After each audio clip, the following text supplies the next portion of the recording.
Sering ini bagian Oh, terendah sering. janin itu loh. Iya, jadi gini, bagian terendah janin itu sebenarnya bisa ke arah menumbung. Yang membedakan itu khasnya ini, Rek. Lek ketubannya positif. Positif ini kan kayak huruf T. Ya, maka kalian jawab terkemuka. Tapi lek ini negatif kan min. Berarti lek min menumbung.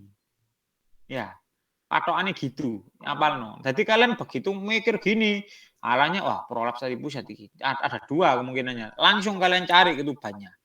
Positif apa negatif? Lek positif berarti dia terkemuka kan T kan, positif kayak T kecil kan, huruf T kecil kan, terkemuka. Lek minus negatif berarti menumbung ya, menumbung gitu. Aman ini ya? Halo. Aman. Oke, jadi gitu patokan ya.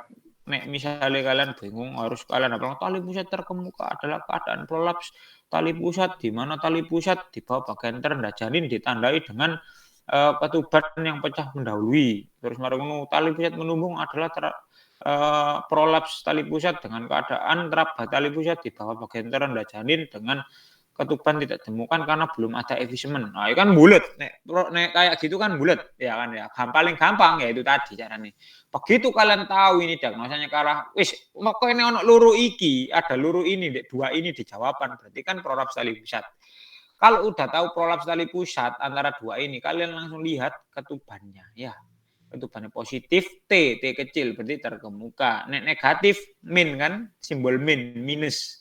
Min berarti menumbung ya, gitu. Oke, jangan lupa. Iki ya sewering bener, emang ini paling sewering muncul ya. Cuma kadang itu ketukar ya. Kalian nih, pakai definisi yang tak terangin itu sering ketukar. Kalian hafalkan saja itu ketukar. Paling gampang ketemu soal gini lihatan ketukar. Oke. Ya. Kui. Enak. Gini wis ono pathokane enak mesin tenang ya. Iya. Aman wis rada nyambung ini. Kalem, tenang aja. Kena digodok bareng. Ayo sekarang nopi cuy. Orang wanita usia 27 tahun, G2P1A0, usia kehamilan 10 minggu datang untuk pemeriksaan kehamilannya. Pasien tidak ada keluhan dan tanda vital masih dalam batas normal. Pemeriksaan lab didapatkan IgM toksoplasma positif dan IgG toksoplasma positif. Pasien mengatakan bahwa hamil yang pertama semua dalam batas normal. Apakah tata laksana? Pakai yang piremetamin sama sulfadiazin. Espiramisin sama sulfadiazin. Cul. 10 minggu ya? 10 minggu itu piremetamin apa ya? Cek lalu, Pak. Cul. Enggak, saya. Oh, enggak yang B, spiramisin sama asam folat. Ya, betul. Spiramisin sama asam folat. Ingat ya, jadi spiramisin, primetamin, sulfadiazin itu semua antibiotik. Enggak mungkin kamu pada orang ini kan diagnosanya kan toksoplasmosis pada kehamilan ya. Pregnancy toksoplasmosis. Jadi pada pregnancy toksoplasmosis itu kamu kan selain antibiotik harus kamu kombinasi dengan folic acid. Harapannya apa? Kasih folic acid pertumbuhan janinnya tidak terganggu sama si ibunya nggak sampai anemia, defisiensi asam folat ya. Nah, yang kedua, karena dia infeksi maka kamu kasih antibiotik. Pilihannya apa? Ya, pilihannya itu spiramisin, primetamin sama sulfadiazin. Nah, kamu lihat sekarang, satu-satu nih kombinasi yang dia itu memenuhi ada antibiotik sama asam folatnya dari A, B, C, D, E. Ya cuma B tok kan. Yang lain, misalkan A, folic acid tok nggak dikasih antibiotik. Yang C, keduanya kombinasi antibiotik, nggak dikasih folic acid. Yang D, keduanya antibiotik, nggak dikasih asam folat atau folic acid. Yang E, sama juga antibiotik dua-duanya. Gitu ceritanya. Jadi pakai trimester apa yang minggu-mingguan ya, Wik? Kamu kalau ngomongin pemberian sebenarnya patokannya itu pemberiannya primetamin sama sulfadiazin itu disarankan setelah UK 14 minggu atau kalau dikonversi ke trimester kan berarti 14 itu trimester 2. Trimester 2, Nah, kenapa kok gitu? Karena punya efek teratogenik si dua ini tadi ya. Si primetamin sama sulfadiazin. Nah, paling aman makanya dikasih apa yang spiramisin karena dia nggak punya efek teratogenik. Teratogenik itu apa sih, Wi? Efek teratogenik itu bisa menimbulkan dua hal. Kalau enggak kanker berarti gagal janin ya. Gagal janin itu bisa cacat. Misalkan parunya enggak terbentuk sempurna, hidungnya menceng, tanganin tukul satu tok. Nah, itu namanya efek samping dari zat-zat teratogenik. Teratogenik itu intinya dia itu yang toksisitasnya menyebabkan kanker. Kanker itu kan juga sebenarnya konsepnya kan gagal pertumbuhan sih. Nah, sama. Ini berhubung dia proses pertumbuhan awal, kayak gagal pertumbuhan tambah kacau. Makanya dari ketiga ini tadi, spiramisin, sulfadiazin, terus habis itu sama satu tadi primetamin itu yang satu-satunya yang nggak punya efek teratogenik itu spiramisin. Makanya boleh diberikan di bawah usia 14 minggu. Usia kehamilan 14 minggu. Begitu ceritanya. Oke, aman ya? Oke, good. Jadi paling gampang Mas Yonov, misalkan kamu ini 14 minggu ya kan ya, ada opsi ini, tetap jawab spiramisin asam folat ya. Gitu. Kenapa? Karena nggak ada efek teratogeniknya. Gitu. Soalnya sing diajari ingenio itu yo ngono iku sing pokoknya di atas 14 minggu pakai baru bisa pakai pirimetamin kalau di bawah Kan keterangannya kan baru bisa, bukan harus. Itu yang harus digarisbawahi. Kenapa kok gitu? Karena itu tadi yang tak terangkan bahwa perkembangan janin ini sudah memenuhi agar tidak kena impact-nya si teratogenik efeknya. Kan kalau 14 minggu itu mulai pertumbuhannya udah jadi, tinggal dia membesarkan. Misalkan tunas tangan, tunas kelamin itu sudah jadi semua, tinggal mengembangkan aja. Jadi Belum. Semuanya tetap ya, pilihannya tetap spiramisin sama asam folat. Paling aman spiramisin asam folat karena nggak ada efek teratogenik. Tapi misalkan yang boleh diberikan biasanya spiramisin ini nggak ada, dicoret. Efeknya nanti ada sulfadiazin, primetamin, terus kombinasinya lihaten. Cari yang kombinasinya sama asam folat gitu. Aman ya? Oke, aman. Oke, good.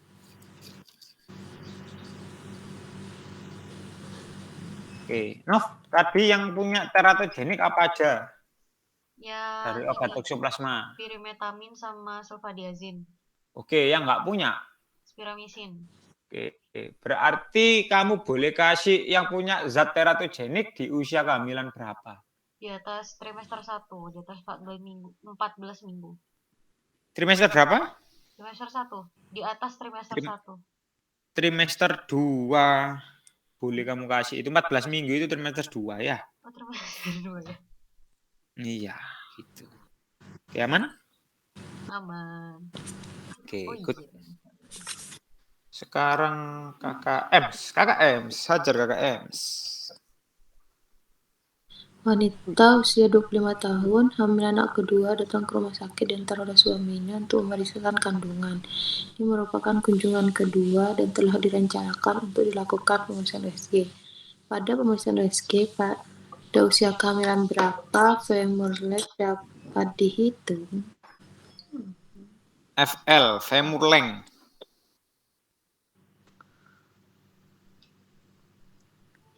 Yang dua. Trimester. Yakin? 2 kemarin apa? Ini soalnya di kamu juga ini kemarin. Yang pertama kali kita ketemu. Ingat aja Mas Ian. Pertemuan pertama kali. Ini Mbak Ems. Yang 2 kemarin apa? 2 itu B. Iya. B itu kan 2 artinya. Berarti kalau trimester 2. Nah ya, kalau femur length itu di trimester 3 ya. Kalau trimester 2 di biparietal diameter ya. Karena dia 2 maka dia yang B. Ya. Gitu. Tak urutkan dari yang yang paling sering keluar ya, mulai dari yang bawah sendiri. Pertama kali di trimester 2, kamu bisa menemukan di USG itu biparietal diameter. Oke. Catat dulu ya. Terus untuk di usia kehamilan trimester 3, kamu bakal ketemu femur length. Panjang femur.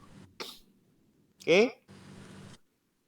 Di usia kehamilan 5-8 minggu, kamu bakal ketemu yang namanya gestational sac. Yang biasanya disebut sebagai tanda pasti kehamilan. Gestational sac. Ya. Kehamilan berapa? 5 Gimana sampai yang 8 yang minggu, Minggu. 5 sampai 8 minggu kamu akan menemukan gestational sac. Tulisannya gestational SAC. Ya, yang biasa disebut sebagai tanda pasti kehamilan, si gestational sac itu tadi. Setelah itu, pada usia 8 sampai 12 minggu kamu akan ketemu CRL atau crown rump length. Usia berapa, Wik? 8 sampai 12 minggu. CRL. Ya, CRL atau crown rump length. CRL. Gitu.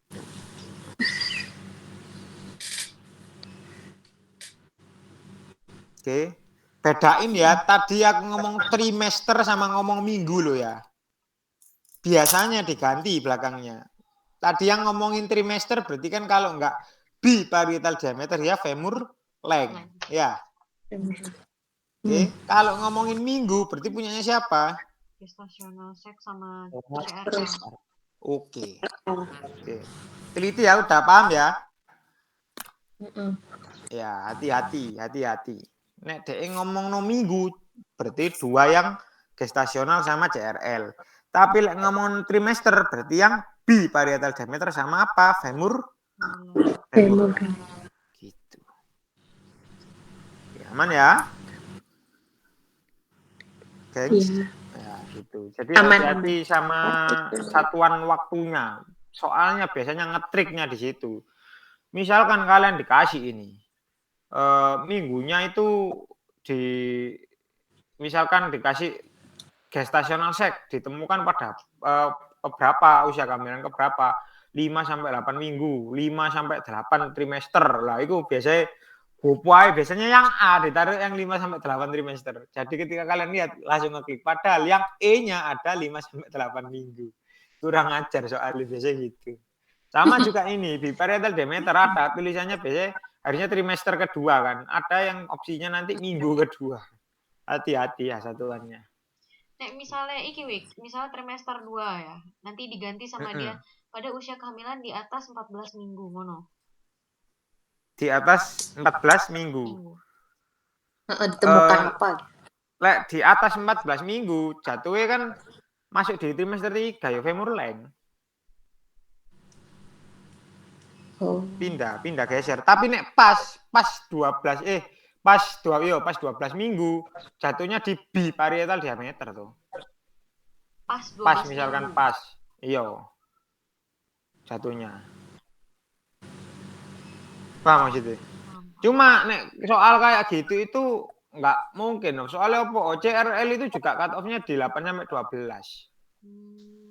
Nggak mungkin maksudnya satu soal itu kecuali misalkan di soal itu ABCDE-nya itu CRL-nya nggak ada. Ada opsi BPD, gestational sex, femur length, terus habis itu jantung janin kayak gitu-gitu. Salah satu berarti salah satu dari dua ini yang muncul berarti ya. Oh iya, paham maksudnya. Ya bisa gitu bisa, tapi nggak mungkin intinya nggak mungkin satu soal muncul dua jawaban nggak mungkin.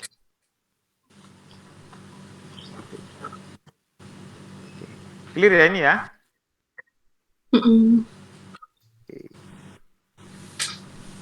Saiki coba lagi. Balik Mas Joen.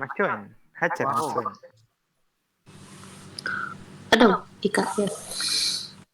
Terjadi wabah kolera yang sangat luas. Awalnya dari India, kemudian meluas ke Cina hingga Eropa bagian barat dan Amerika. Sehingga banyak tentara Inggris yang meninggal. Jenis kejadian kolera tersebut adalah Oke, lintas benua punyanya siapa? Pandemik ya, COVID.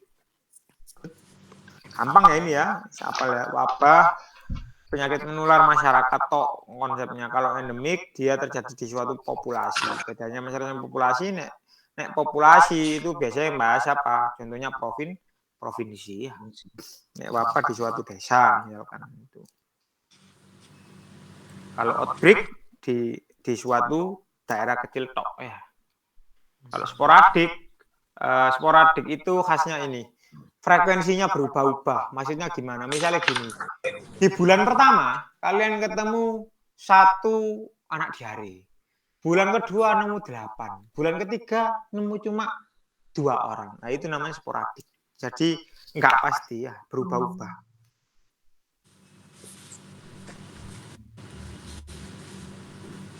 Oke, pindah. Ini gak keluar sih hitungan ini sudah enggak. Masa gak pernah?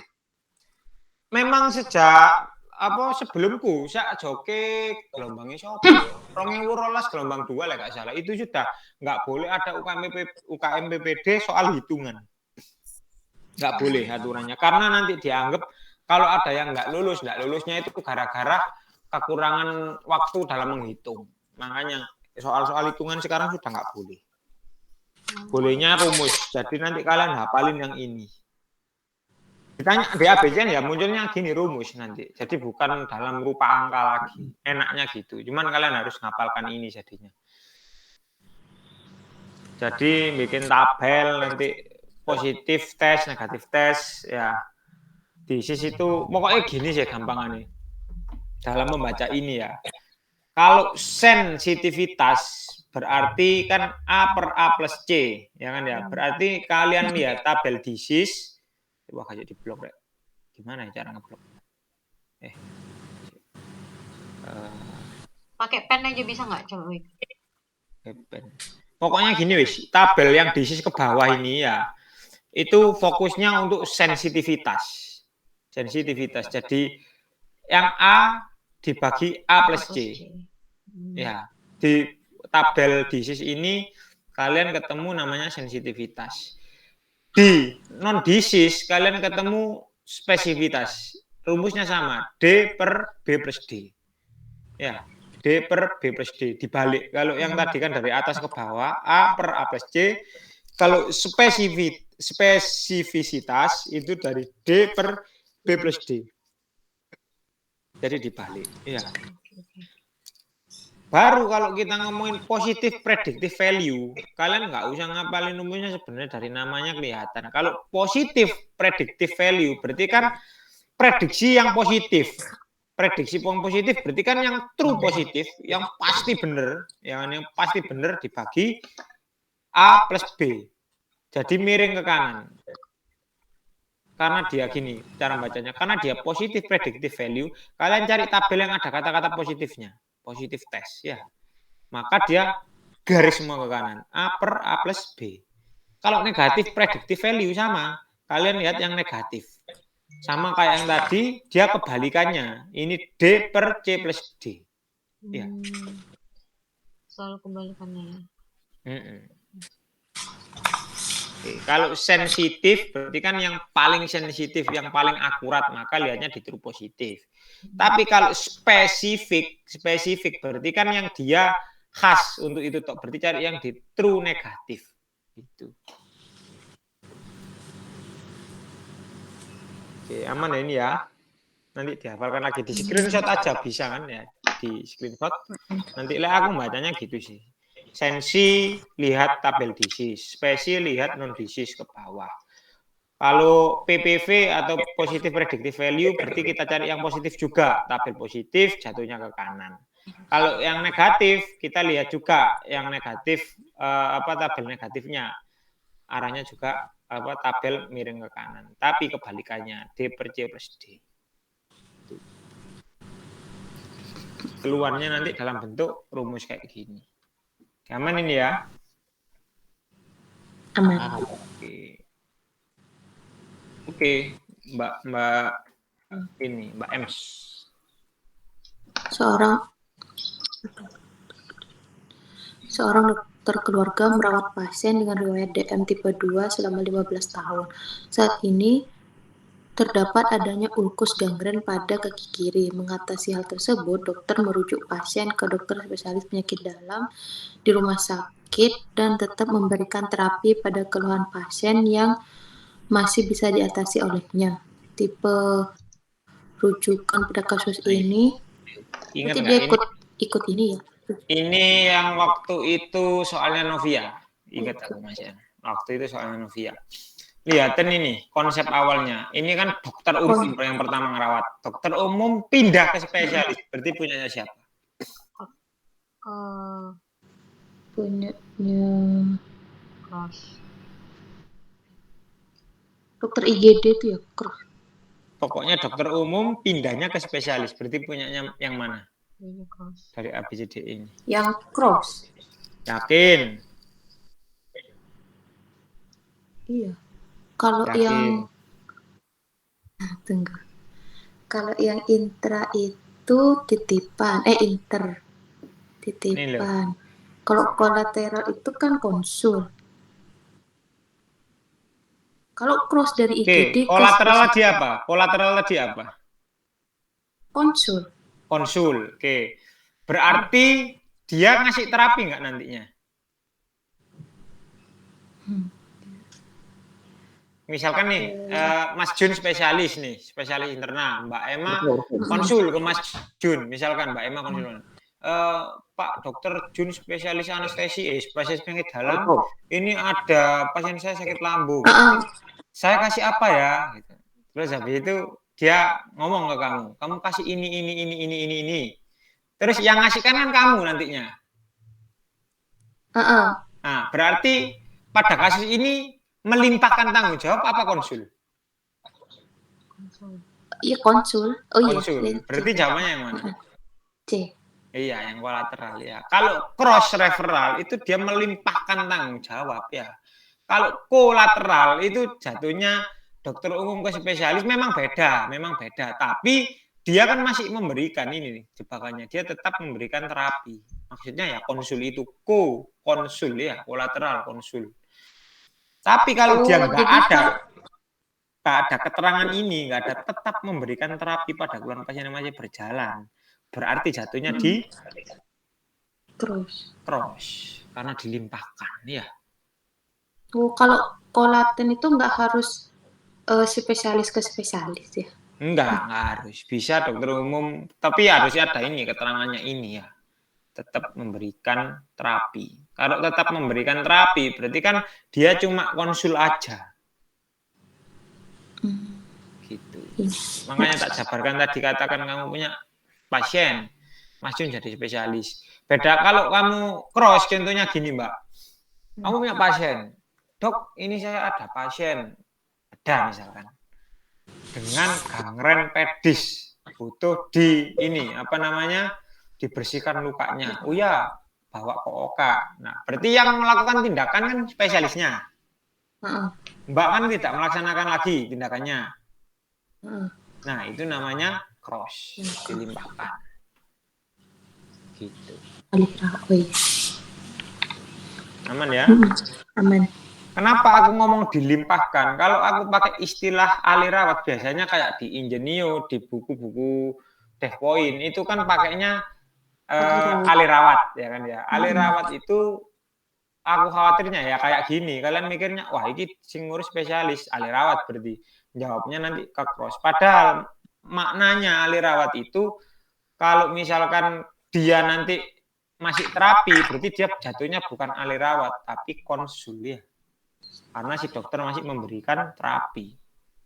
Kecuali benar-benar dilepas dia nggak megang pasien itu lagi. Baru itu namanya ahli rawat atau dilimpahkan. Kalau aku bilangnya dilimpahkan. Lebih nggak gampang, tidak membingungkan. Gitu. Aman ya? Aman. Oke. Kalau horizontal referral contohnya gimana? Yang setara. Puskesmas ke puskesmas. Oke. Kalau vertikal? Vertikal itu naik satu tingkat. Oke. Kalau interval? Sebentar. Yang vertikal tentunya apa? Bener. Definisinya bener naik satu tingkat. Contoh konkretnya, contoh soalnya gimana kira-kira? Puskesmas ke RSUD. Oke. Puskesmas ke tipe D misalkan. Ke RS tipe D itu yang vertikal. Kalau yang interval itu titipan. Oke, titipan. Jadi sementara ya, dalam waktu tertentu. Kata kuncinya adalah dalam waktu tertentu. Titip. Kolateral udah, cross referral udah, split sekarang, split referral. Gimana? Rubber. Oke ya, rubber ya. Contohnya misalkan orang dengan DM, dia kan harusnya internal. Ternyata ada CVE-nya dia. Maka yang merawat adalah syaraf ya. Ada struknya. Merawat jadi syaraf. Rawat bersama. Oke, mantap.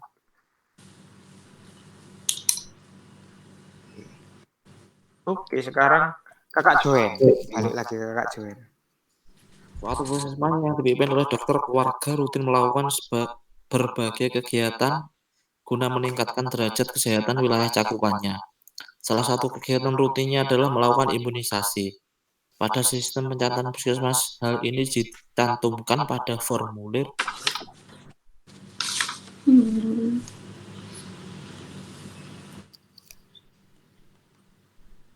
Ini kan yang bulanan. Bulanan dibagi jadi 4 ya. LB1, LB2, LB3, LB4. Ya, laporan bulanan 1, laporan bulanan 2, laporan bulanan 3, laporan bulanan 4. Nah, formulir yang mana kira-kira? Waktu IKM dulu kan sempat disuruh bidannya bantu ngisi. Biasanya bidannya yang ngisi biasanya.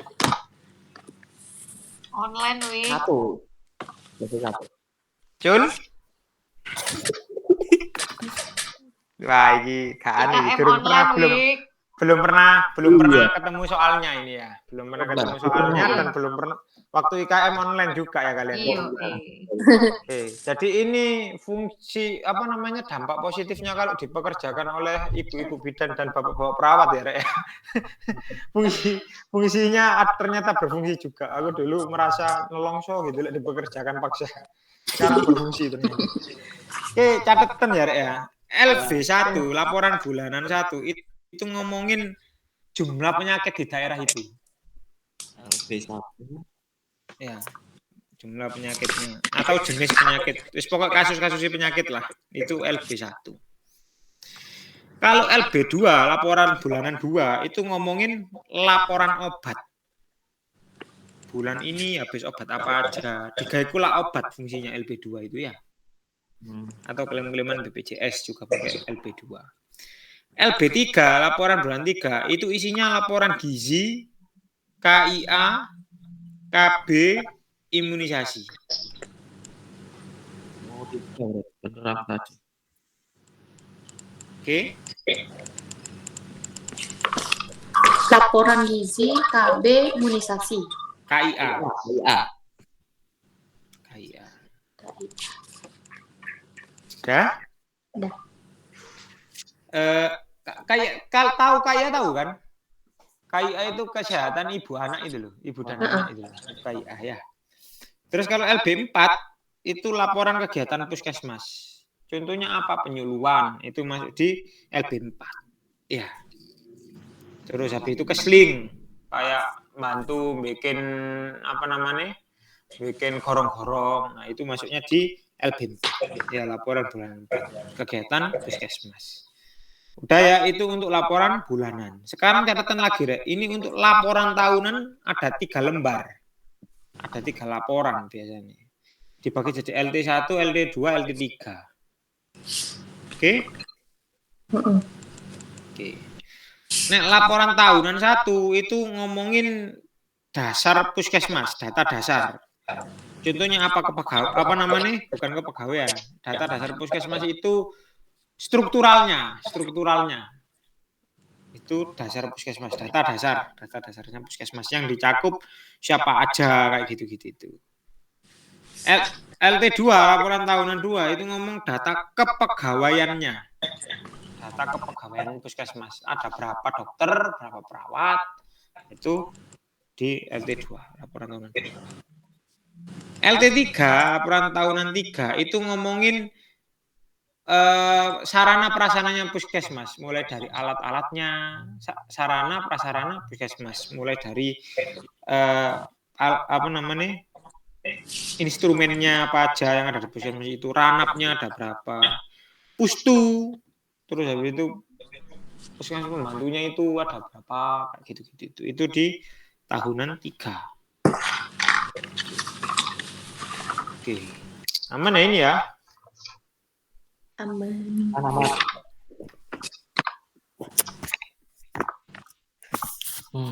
So, ini ya penting sih. Tapi biasanya yang untuk W ini wabah ini munculnya W1 toh.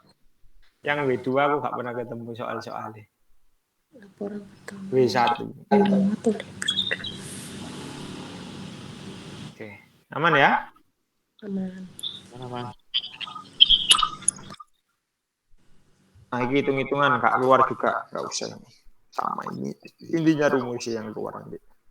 Nah, iki. Ayo. Siapa ini saiki? Tapi habis apa tadi? Habis aku. Oh, Mas Jun berarti Mbak mari Mas Pak Jun no Aku picu ya? itu kedua no picu.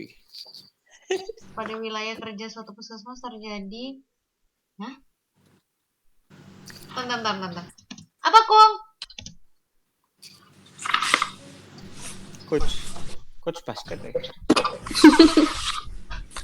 Rian itu kayak Oh iya. Gitu. Dating net iki Mas Jun ya. kok Nov, tunah Rasul dan Nov.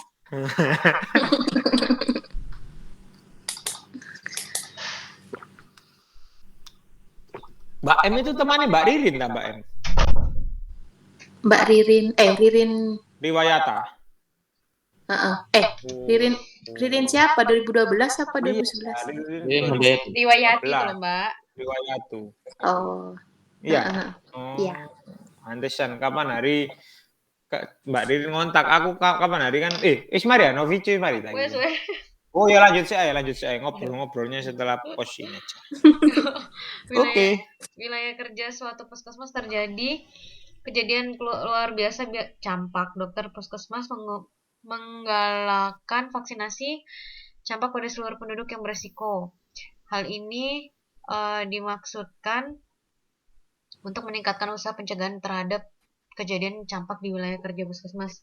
Jenis upaya kesehatan yang dilakukan oleh dokter puskesmas adalah menggalakkan vaksinasi ya. Berarti yang upaya kesehatan masyarakat yang vaksinasi ini masuk yang sekunder. Jul? Apa primer ya? Sekunder insyaallah. Jul? Ya yang primer tuh kan memutus rantai penularan. Dengan vaksinasi kan memutus rantai penularan ya, makanya yang primer jatuhnya. Kalau yang sekunder gimana contohnya? Yang sekunder berarti kayak gimana contohnya? Oh, kayak misalnya pencegahan DB. Kalau sekunder itu pengobatannya kan kalau primer pencegahan, sekunder itu pengobatan. Oke, kalau tersier yang gimana? Tersier itu Penyuluhan lah. Penyuluhan ya. Kan urutannya jelas. Pertama yang utama, primer kan berarti yang paling utama. Yang paling utama sendiri diputus dulu rantai penularannya. Dengan cara apa? Preventif. Preventif itu dilakukan vaksinasi. Kedua, kita laksanakan apa? Yang sudah sakit dikasih apa? Penyembuhan. Maka itu jatuhnya yang sekunder, sekundum atau sekunder sama. Itu penyembuhan. Terus habis itu setelah sembuh biar nggak terulang lagi diapain? Dikasih penyuluhan. Jatuhnya apa? Tersier. Ya. Gitu. Aman ya ini ya? Aman. Imunisasi ya primer berarti, Be. Primer, imunisasi primer.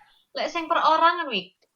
Nah, sekarang beda lagi. Kalau ngomongin perorangan ya kan ya, berarti di tingkat individu dia mendapatkan kalau yang primer vaksinasi yang dia individu. Berarti ngomongnya di sini misalkan pada satu orang yang terkena nih, misalkan ada satu orang yang terdeteksi terkena campak ya kan ya, dilaksanakan vaksinasi campak terhadap adiknya misalkan, yang satu rumah adiknya misalkan dilaksanakan vaksinasi campak terhadap adiknya. Nah itu perorangan jatuhnya. Tapi ini kan massa seluruh penduduk dia ngomongnya. Maka jatuhnya di masyarakat. Intinya sama primer sekunder tersier itu urutannya kayak tadi, cuma bedain masyarakat sama perorangan di kuantitasnya berapa banyak ya.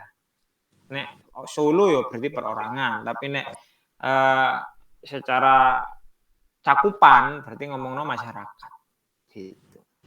Aman ini ya? Untuk yang kayak perorangan primer sama sekunder tuh berarti juga sama dong? Sama tetap. Nggak ada perubahan. Sing tersier apa monggo? Tersier itu Penyuluhan. penyuluhan. Sing sekunder pengobatan. Oke. Aman ya? Aman, insyaallah. Oke. Wih, siapa saiki? Mbak M. Seorang laki-laki usia 30 tahun datang ke IGD dengan keluhan nyeri kaki kiri, riwayat KLL 1 bulan yang lalu, dan tidak dibawa ke dokter. Keluhan disertai panas badan, pemeriksaan tanda vitalnya 110/80, nadinya 88, RR-nya 20, suhunya 38,7, status lokalis, tampak luka terbuka, edem, dan eritema. Apa kemungkinan mikroorganisme penyebabnya? Di kaki. Diagnosanya apa kira-kira? Nih kuncinya di sini, kuncinya.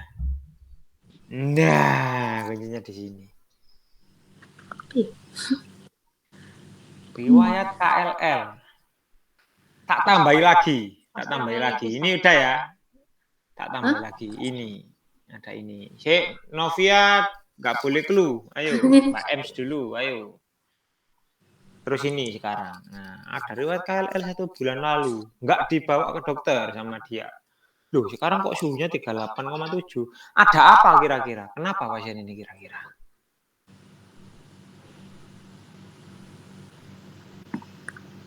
Diagnosa tulang yang ada itisnya apa kira-kira? Ini kan demam dia, berarti ada itis ya kan ya. Lah, diagnosa tulang yang ada itisnya apa? Ya satu tok itu, gak ada lagi. Apa kira-kira? Ya lupa. Ayo kira-kira. Ayo kira-kira yuk. Ayo. Nggak tahu. Tulang bahasa latinnya apa? Oke, os. Os yang belakangnya ada itisnya apa kira-kira? Os titik-titik itis. Osteomielitis ya? Osteomielitis ya. Osteo itu tulang, mielitis itu tepi. Selubung mielum kan paling tepi berarti.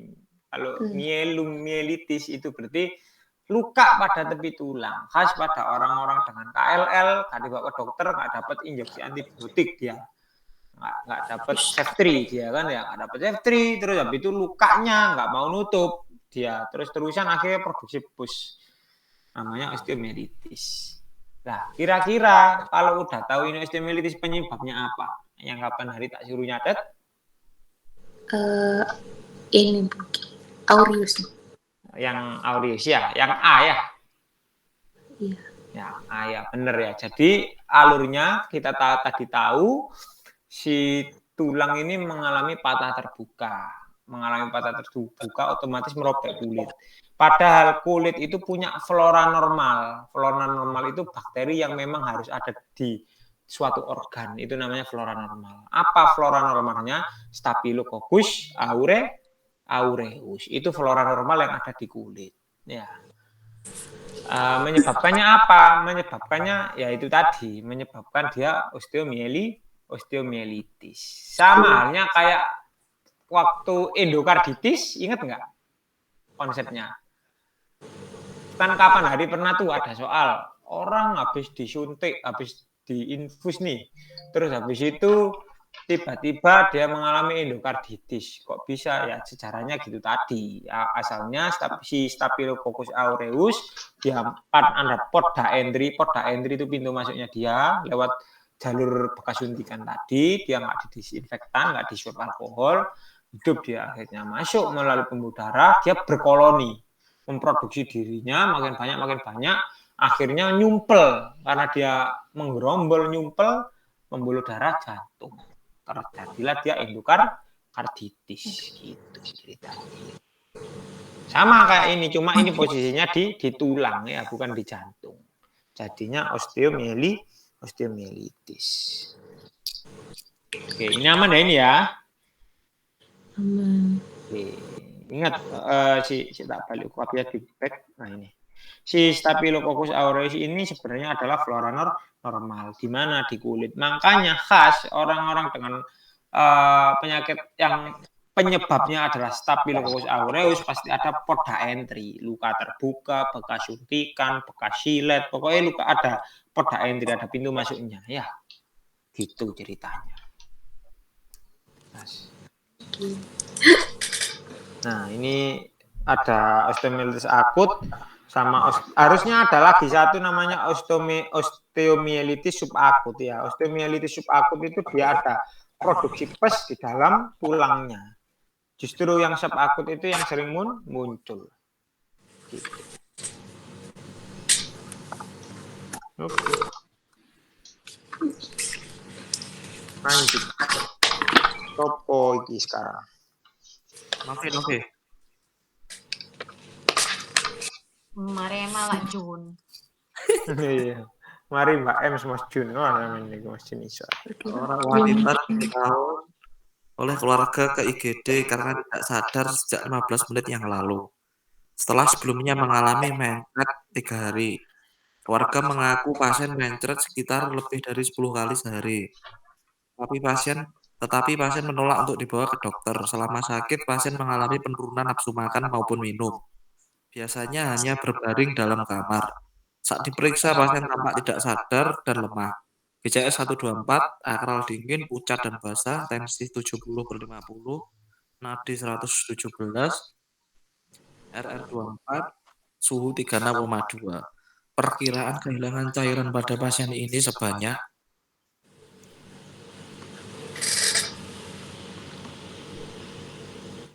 Diagnosanya apa sih kira-kira sih? Diagnosanya dulu aja wis.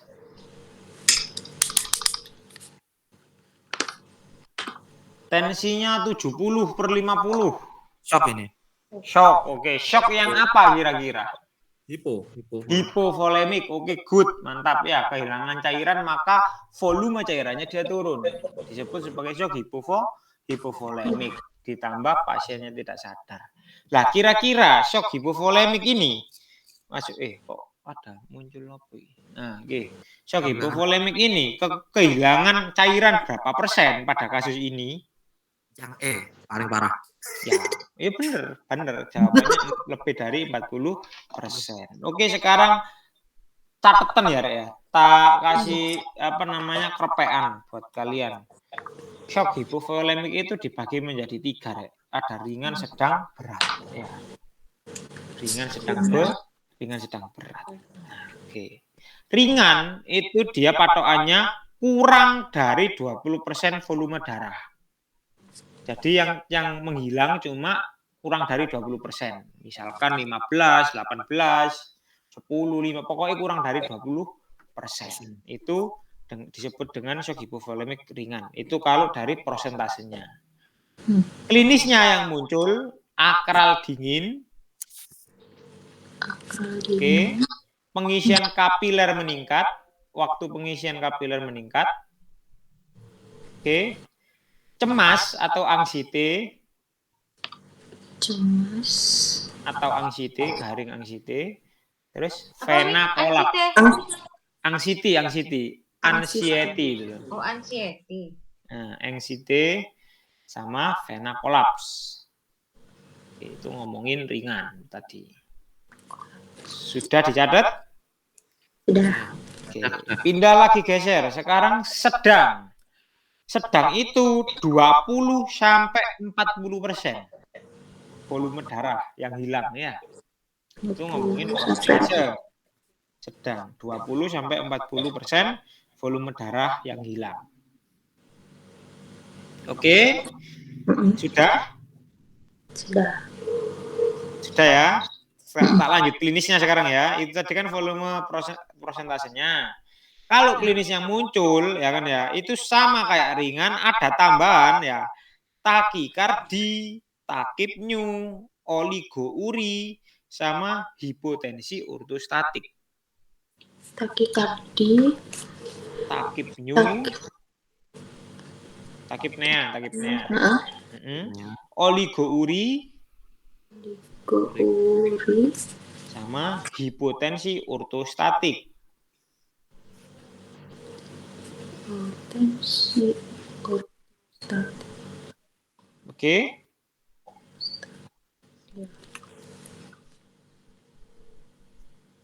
Sudah? Oke. Sekarang ngomongin shock hipovolemik berat. Kalau yang berat, dia lebih dari 40% volume darah. Itu kalau ngomongin prosentasenya. Oke. Terus sekarang ngomongin klinisnya ya. Udah dicatat ya tadi ya. Dah. Kalau ngomongin klinisnya, dia sama kayak ringan ditambah sedang, ditambah lagi. Nah, ini tambahnya. Kalau berat itu ada hemodinamik tidak stabil, ya, sama perubahan kesadaran. Perubahan kesadaran. Ini ditandai sama apa? Ini yang tak blok. Pasiennya tampak tak sadar di kasus ini. Maka ada tidak perubahan kesadaran? Ada. Ya, maka masuknya di yang Berat. berat. Ya, gitu. Kalau yang satu tadi gimana ciri khasnya? Yang satu kurang dari 20%, Oke. angka klinisnya akral dingin, Heeh, kapiler meningkat, heeh. ansietas, Nah, ansietas ya, kuncinya di ansietas. Kalau yang berat dia sudah nggak sadar atau ada perubahan kesadaran. Kalau yang pertama, yang ringan, dia cuma anxietas, cemas tok dia. Keringat bercucuran terlihat cemas, wah sih berarti cuma yang hipovolemik grade 1. Kurang dari berapa persen, Nop? Yang apa tadi? Yang ringan dah? Yang ringan? Yang ringan kurang dari 20%. Yang Oke, sedang mantap. 20-40. Beratnya di Kalau atas yang berat 40. lebih dari 40. Oke, mantap. Aman ya? apa? Oke, good. Jangan diapalkan daki-daki. Cukup itu aja yang sekiranya keluar ya. Tata laksana dibedakan menjadi epi. Tidak keluar urusannya wong anestesi. Aku mek butuh KMPPD ya. Tinggalkan yang tidak keluar. Oke, sekarang baru siapa lagi? Tadi Mas apa ya, Moyo? Mas Jun. Oh, Mas Jun. Jadi saya ingin Nopi cuy. Oke. Sarah Oke, Nops. Kaki, usia 20 tahun, datang ke klinik dokter dengan keluhan nyeri pada lutut setelah bermain badminton 1 hari yang lalu. Pemeriksaan tanda vital dalam batas normal. Lahman tesnya positif. Apa-apa pemeriksaan yang dibutuhkan pada pasien ini untuk menegakkan diagnosa. Lahman biasanya sama ini nggak sih? Yang paling banyak sendiri pemeriksaannya apa yuk? Yang anterior drawer test itu. Anterior drawer test ya. Anterior drawer test. Ini kan ruptur ligamen pada lutut ya. Nah, khasnya pada ruptur anterior cruciatum ligamen ketemu Lahman test sama anterior drawer test ya. Gitu. Karena dia anterior, rupturnya di anterior, maka drawer testnya juga pakai yang anterior. Ditandai dengan apa? Itu ada Lahman test yang positif ya. Itu ngomongin anterior. Kalau posterior, PCL, posterior cruciatum ligamen, ruptur PCL, pakai apa nih? Apa ya? Kan tadi kalau yang anterior pakai anterior drawer test. Kalau yang PCL, Yang posterior drawer test. posterior drawer test, gampang ya. Nek anterior yang kena ya anterior drawer test. Kalau PCL, posterior cruciatum ligamen, iya posterior drawer test pakainya ya. Oke, kalau McMurray buat apa kira-kira?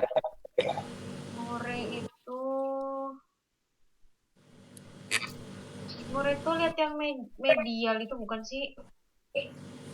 McMurray itu karena dia M, maka dia untuk meniskus ya. Mau dia medial, mau dia lateral, sama-sama McMurray. Tinggal dibagi kalau yang medial itu di McMurray exorotasi, kalau dia yang lateral dia McMurray endorotasi, kebalikannya ya. Kalau medial dia di exo, dikeluarkan karena dia ada medial. Kalau yang lateral karena dia ada di luar, maka tesnya harus dilakukan ke dalam ya, di endorotasi. Paham ya maksudnya? Kan nekuk kamu McMurray itu kan kamu disuruh bentuk sudut 90 derajat, dengkulmu nanti ditekuk, ya kan?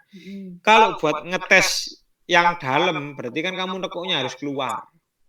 Biar yang dalam regang, ya toh? Kalau yang luar, berarti kamu harus nekuknya ke dalam, biar yang luar regang, kan gitu. Wah, ini bisa bayangkan ya kira-kira ya? Bisa. Soalnya harus dipraktekkan sih sebenarnya. Coba nanti kalian buka YouTube make murid test. Ya. Jadi pokoknya gampangnya gini rek, nek di soal. Rek yang kena medial, berarti kalian jawabnya make murid yang lawannya, karena dia medial kamu harus exo. Make murid exo rotasi. Kalau diagnosanya ruptur lateral meniskus, karena dia lateral, maka pemeriksaannya lawannya ya, maka make murid yang endorotasi. Gitu. Oke. Kalau valgus varus itu buat medial kolateral ligamen. Ya. Sama-sama positif. Medial kolateral ligamen. Itu valgus. Kalau varus yang lateral kolateral ligamen. Valgus, media, kolateral. Kalau yang varus lateral kolateral. Lateral kolateral. Biasanya varus valgus ini pakainya rek bukan cuma di medial kolateral ligamen. Varus valgus ini dipakai buat lihat ada tidaknya X atau U. Ya, X atau U. Gitu. Buat pemeriksaan tes polisi, tes tentara itu loh, itu pakai varus valgus ya.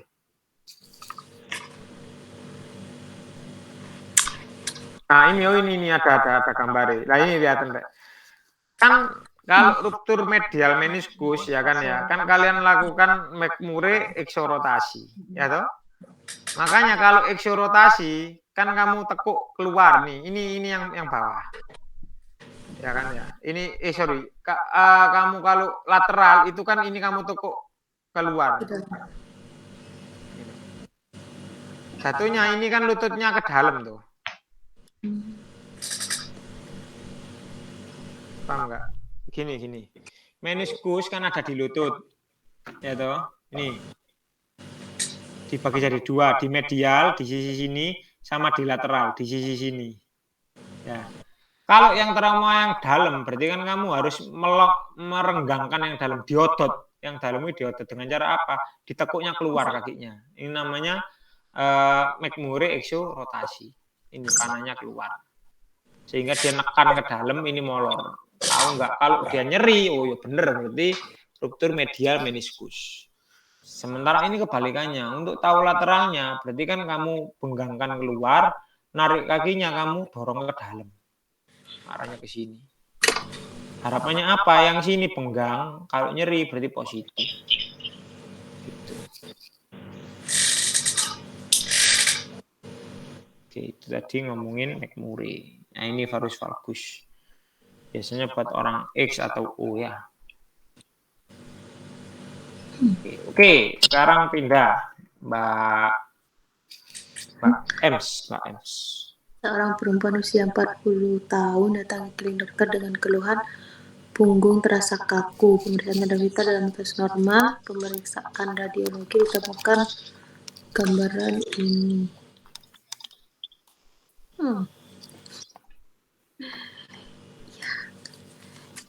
Aku nggak tahu ya. Apa kira-kira? Ini tak blok. Ini kamu bingung tak liatin ini. Nah ini wis. Oke, Ya. Harusnya kan urut kayak gini. Lurus ini. Ini kan nggak lurus lu. Ini mana? Lu baterai lu gengs. Oke. Casnya dulu gengs. Nah, iki.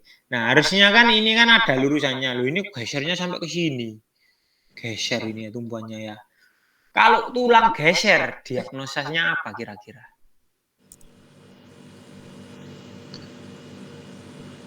Tulang geser, jawabannya apa kira-kira?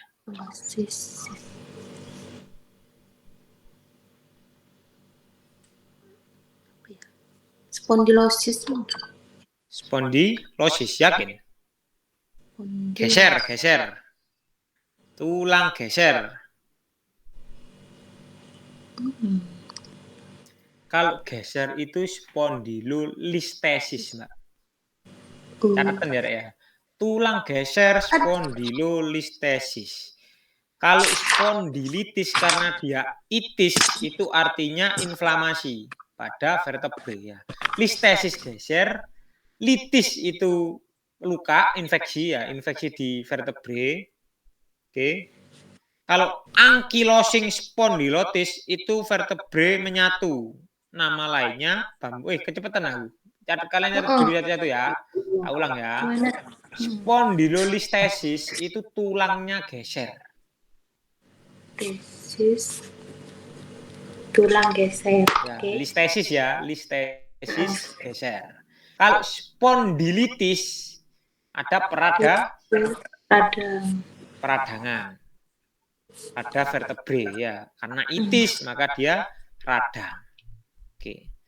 Sekarang itis yang kedua namanya ankylosing spondylitis. Apa itu Wi? Apa bedanya sama spondilitis? Nah, kalau ankylosing spondylitis itu vertebranya mulai menyatu karena dia radang lama-lama menyatu. Nama lainnya itu bambu spine.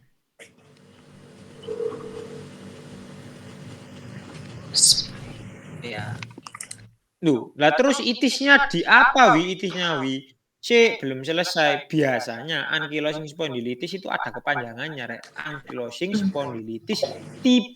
Biasanya di soal-soal gitu. Sempet tahu? Pasti sering lihat ya, ankylosing spondylitis TB. Jadi infeksinya ya karena si Mycobacterium tuberculosis itu. Itu khas. Ketemu bambu spine. Ankylosing spondylitis TB. Ya, bambu spine. Sekarang kalau spondylolisis ya kan ya, habis spondylolistesis sekarang spondylolisis. Karena dia lisis ya kan ya, berarti ada apa? Ada kerusakan ya. Lisis itu kan rusak. Ya. Litik, bone litik rusak. Sama ini juga spondylolisis. Berarti apa? Ada kerusakan menyebabkan apa dia nanti? Fraktur pada pars intraarticularis. Fraktur pada pars intraarticularis. Apa sih Wi intraarticularis itu? Intra itu di dalam, artikulasi itu apa cengkok ya. Ini di sela-sela sininya. Tak blok yang kedua kelihatan nggak, Rek? Ini kan ada celahnya. Nah, itu namanya intraarticularis. Articularis. Oke, aman ya itu ya, ada ya. Udah dicatat? Oke, sekarang kalau spondylosis. Tadi kan spondylolisis. Kata dasarnya spon sama lisis, litik. Kalau ilosis, losis itu apa? Degenerasi. Lus kan kehilangan. Berarti kan degeneratif kan dia kan. Spondylosis ya. Dia degeneratif pada apa vertebrae. Lihat jadi sponan ini lihatan belakangnya tok. Litis, itis, radang. Spondylolisis, litik, rusak. Berarti ada fraktur intraarticularis. Nek losis, lus, degeneratif, kehilangan ya soalnya. Kehilangan degeneratif, losis. Kalau listesis itu paling gampang, geser. Listesis itu geser maknanya. Kalau ankylosing spondylitis kenceng kayak bambu ya, bambu spine, menyatu dia, nggak ada gininya lagi, sudah nggak ada sendi-sendi, celah sendinya nggak ada, jadi satu dia.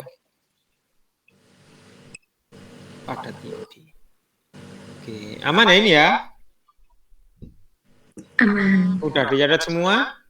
Udah. Nggak bingung bedain ya kira-kira ya? Nek misalkan bingung tanya orek, aman lah, beneran aman lah. Oke, aman ya. Kalau yang losis, yang spondylosis kan degeneratif itu gimana? Kenapa Mbak? Spondylosis ya? Yang gimana itu? Degenerasi pada vertebrae. Jadi gampangane spondylosis, osteoporosis wis, gampangane wis. Osteoporosis itu kan dia keroak-keroak. Lah itu salah satu contohnya pada spondilosis. Kropos. Kropos, betul, kropos. Oke.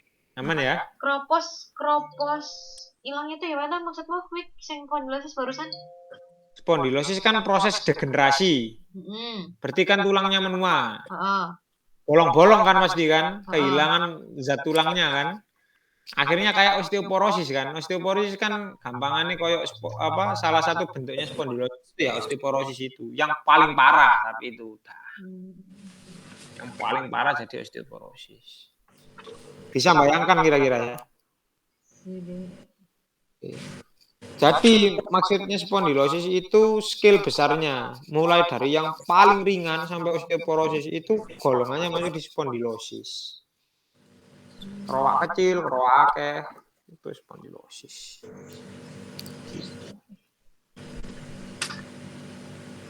Oke, aman? Aman. Good. Wih. Sekarang Mas Joen ya. Penutup Mas Jun. Ngajar Mas Jun. Perempuan datang ke UGD dengan keluhan sesak nafas dan semangat tawon. Perusahaan nada vital tensi 90/60, nadi 100, RR 28, suhu 37, akral dingin. Apa tata laksana definisi yang paling tepat? Ayo. Tensi segini. Sesak nafas setelah tersengat tebak. Sing kapan hari sampean ngomong nang aku? Shock sing sampean paling apal dhewe wis.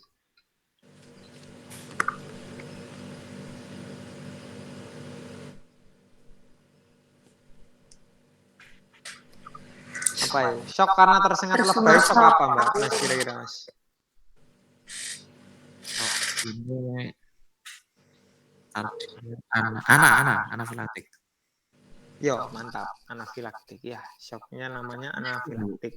Lek Rifki biyen watane ngene, shock anafilisa. Wah, pedangdut. Soalnya ketupan soalnya. Shock anafilisa. Ini gue ngono, nek Rifki biyen iku aku cek weling. Oh, bisa Rif.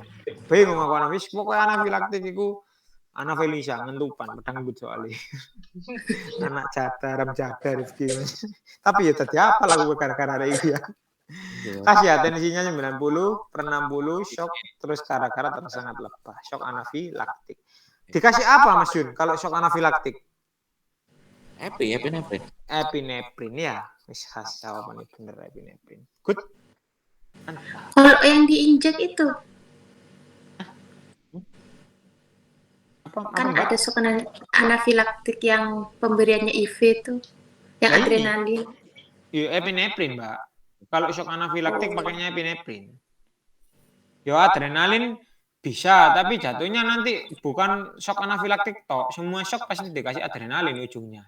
Yang dibagi IM sama IV itu toh maksudmu? Nah, itu kan jatuhnya nanti di 1 banding 10.000, 1 banding 100.000 itu kan. Itu nanti di semua shock, bukan di anafilaktik tok. Lagi pula nggak ada di sini opsinya kan. Itu satu golongan, adrenalin, epinefrin. Golongannya vasokonstriktor. Kemarin masih ingat waktu Novia tanya kan, tak terangin ya kan, konsepnya gimana sih? Kok IMA nggak boleh dikasih nggak boleh dikasih nitrat. Nah, karena dia kan vasodilator. Kalau IMA dengan shock itu kamu nggak boleh kasih nitrat. Kenapa? Jadinya malah shock, dilatasi. Sama kayak ini kan dia shock posisinya. Kamu kasih dia yang vasokonstriksi, harapannya apa? Tensinya nanti naik, dikonstriksikan. Makanya pakainya kalau nggak epinefrin ya adrenalin sama-sama vasokonstriktor ya. Logikanya gini, tak ulangi lagi Mbak M. Ibarat jantung itu pompa. Pembuluh darah itu selang. Kalau selangnya lebar, otomatis pembuluh darahnya kan kerjanya nyantai. Ya toh? Nah, kalau pembuluh darahnya kecil, otomatis jantungnya otomatis akan kerja lebih keras, ya toh? Setuju ya dari sini ya? Oke. Sekarang kamu bayangin orang dengan shock. Orang dengan shock ini kan si jantung kan lagi lemah dia. Makanya tekanannya rendah. Tensi itu kan tekanan darah dari jantung. Ya kan ya? Ini didapatkan dari tekanannya si jantungnya sebenarnya. Karena dia lemah, maka caranya biar dia tekanannya tinggi, biar kerjanya, biar tensinya tinggi gimana? Dia harus dikecilkan pembuluh darahnya. Pakai apa sih? Vasokonstriktor. Di sini dari ABCDE satu-satunya vasokonstriktor yang bisa menyebabkan kontriksi pembuluh darah ya cuma epinefrin. Lagian juga shocknya kebetulan shock anafilaktik. Akan beda cerita kalau nanti shocknya nggak anafilaktik, misalkan hipovolemik. Ya nanti jatuhnya apa? Tata laksana awalnya ya dilakukan resusitasi cairan dulu ya. Rojok cairan dulu dengan harapan apa? Tensinya naik gitu. Aman ya ini ya? Yang kemarin clue-nya itu loh, Wek. Kardiogenik pasti. Oh, shock kardiogenik. Kayak gitu-gitu loh kemarin. Nah, beda cerita kalau shock kardiogenik. Khas untuk shock kardiogenik kamu nggak boleh ngerocok cairan. Kenapa? Yang bermasalah bukan infeksinya, yang bermasalah bukan bukan cairannya, tapi yang bermasalah adalah jantungnya. Nggak boleh kamu kasih beban berlebih ya. Kalau kardiogenik kamu grocok malah lebih shock lagi dia. Pakainya apa? Pakai ya ini kalau nggak epinefrin pakai yang adrenalin ya. Aman ya ini ya? Oke. Ada tanya lagi, gengs? Shock anafesia. Apa, Mas Yun? Shock anafesia kita tadi loh. Shock Kata Rifki katamu tadi loh. Oh, anafelesia, shock anafelesia. Apa? Iya, intinya pokoknya nek di setengah tahun, ngentupan mesti penyanyi dangdut apa anafelesia berarti. Shocknya anafelesia. Iku apa lagi? Kan kok boleh apalan dulu kan udah. Iya. Oh iya. Siap. Iya. Makanya sakjane iku donok Rifki Gostari ya, ngundang Rifki sakjane ya. Anak Aram Jada ya. Susah. Oke, sama ini ya. Ini epinefrin.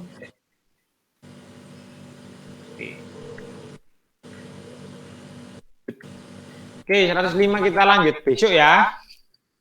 Besok, Mas Yun, besok rapel gak apa-apa ya kamu Mas Yun ya? Halo Mas Yun. Gengs, besok jadi rapel kan? Putus-putus tadi. Besok jadi rapel kan besok kan? Jadi. Oke, mantap. Mas Jun. Mas Yun. Jam biru, Rek. Iya. Besok Ingenio jam berapa, no? Besok Ingenio itu sementara lihat di grup tadi mintanya jam 3 sore. Habis maghrib tak? Pagi tak? Apa mau malam lagi? Malamnya tapi jam 8 mulainya. Nah, maksudku gitu. Lek malam jam 8-an ya. CMS itu selesainya gak terlalu malam. Iya. Besok pagi ya. Lah, jam 8 aman ya? Jam 8 ya? Aman. Oke, jam 8 kita mulai besok.